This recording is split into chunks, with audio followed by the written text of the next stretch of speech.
তামান্না আজাদ জানতে চেয়েছেন, বইয়ের পিডিএফ পড়লে অনেকে বলে লেখকের হক নষ্ট হয়, সে ব্যাপারে জানতে চাই। ভাই বোন তামান্না, অবশ্যই যে বইয়ের লেখক তার পিডিএফ প্রকাশ করার অনুমতি দেননি, একটা বই প্রকাশ করতে অনেক খরচ হয়, সেটাকে পিডিএফ আকারে প্রকাশ করে ফেললে তার সেই ব্যবসায় তিনি ক্ষতিগ্রস্ত হন।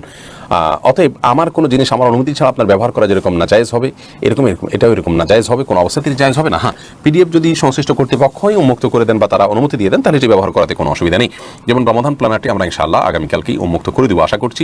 বিশেষ করে প্রবাসীরা সেটা প্রিন্ট করে উপকৃত হতে পারেন। বাংলাদেশে যারা আছেন তারা রমাদান প্ল্যানার আমরা যেটা করেছি, এটা প্রিন্ট করে খুব বেশি উপকৃত হতে পারবেন না, কারণ হলো প্রিন্ট করলে আপনাকে 4 কালার এটা অনেক খরচ পড়বে। এটা যে পেজের যে কোয়ালিটি এবং যে সাইজ, তাতে অনেক খরচ পড়ে যাবে আপনার। তার চাইতে বরং প্রিন্টেড কপি সংগ্রহ করাই আপনার জন্য সহজ হবে, কম খরচের হবে। আমরা এই ধরনের প্রজেক্টগুলো করেই থাকি দাওয়াতের উদ্দেশ্যে, এখানে কোনো লাভ আমরা খুব একটা রাখি না, একদম যেটা না হলে নয় খরচ ওঠা, শুধু সেটাই আমরা মুখ্য রাখি।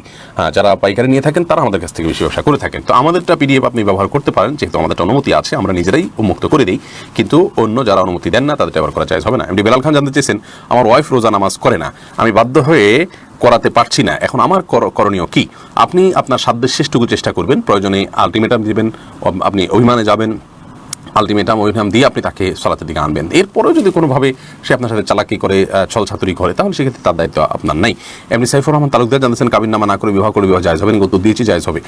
এমডি আল আমিন জানতে চেয়েছেন, ইচ্ছাকৃতভাবে কাবিননামা ছাড়া বিয়ে জায়েজ হবে, এটি বোঝার জন্য পণ্ডিত হওয়ার প্রয়োজন নেই। আপনি রাসূল আকরাম সাল্লাল্লাহু আলাইহি ওয়াসাল্লাম সাহাবা ইকরামের যে বিয়েগুলো হয়েছে, আপনি চিন্তা করুন, তখন কোথায় কাবিননামার কাগজই তো ছিল না, লেখাজোখা করাই তো কঠিন ব্যাপার ছিল, এবং কোনো বিয়েতেই লিখিত কোনো কিছু হওয়া এটা শরীয়তের কোনো শর্ত না। হ্যাঁ, রাষ্ট্রের নিয়ম, আইন, এভিডেন্স, দুই পক্ষের প্রমাণ, সেই হিসাবে এটা রাখা ভালো, কিন্তু এর সাথে বিবাহ শুদ্ধ হওয়ার কোনো সম্পর্ক নেই। অনেক কিছুই ভালো, এভাবে করা উচিত, করলে ভালো, কিন্তু না করলেও বিয়ে হয়ে যাবে।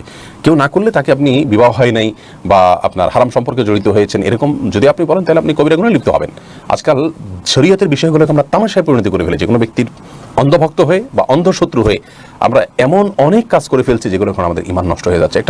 একটা শয়তানি প্রক্রিয়ার ভিতর দিয়ে যেন আমরা পার হচ্ছি, এবং শয়তান আমাদেরকে যেন একটা ভয়াবহ গড্ডালিকার ভিতরে ভাসিয়ে দিচ্ছে।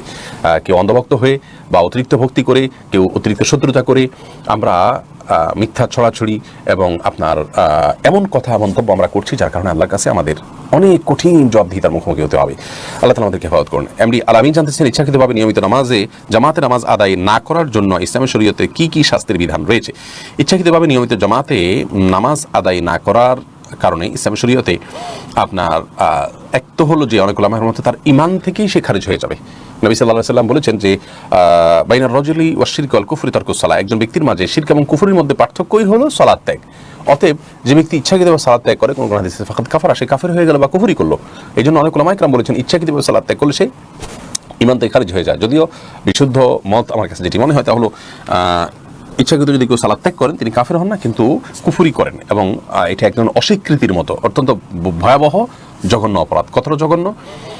কুফরি করার পর, আল্লাহর অস্তিত্বকে অস্বীকার করবার পর পৃথিবীতে সবচেয়ে বড় অপরাধ হলো সালাত ত্যাগ করা। বিধায় এর শাস্তি অত্যন্ত জঘন্য। আল্লাহ বলেছেন, জাহান্নামীদেরকে জিজ্ঞাসা করা হয়, মা সালাকাকুম ফি সাকার, তোমাদেরকে জাহান্নামে কি জিনিস নিয়ে আসলে, কোন কারণে তোমরা জাহান্নামে আসলে? তখন তারা বলবে, ক্বালু লাম নাকু মিনাল মুসাল্লিন, আমরা সালাত আদায় করতাম না, এই জন্য জাহান্নামে আসছি। এই জন্য এটা এমন একটা অপরাধ যেটি জাহান্নামে যাওয়ার মৌলিক এবং প্রধান কারণগুলোর মধ্যে থেকে একটি।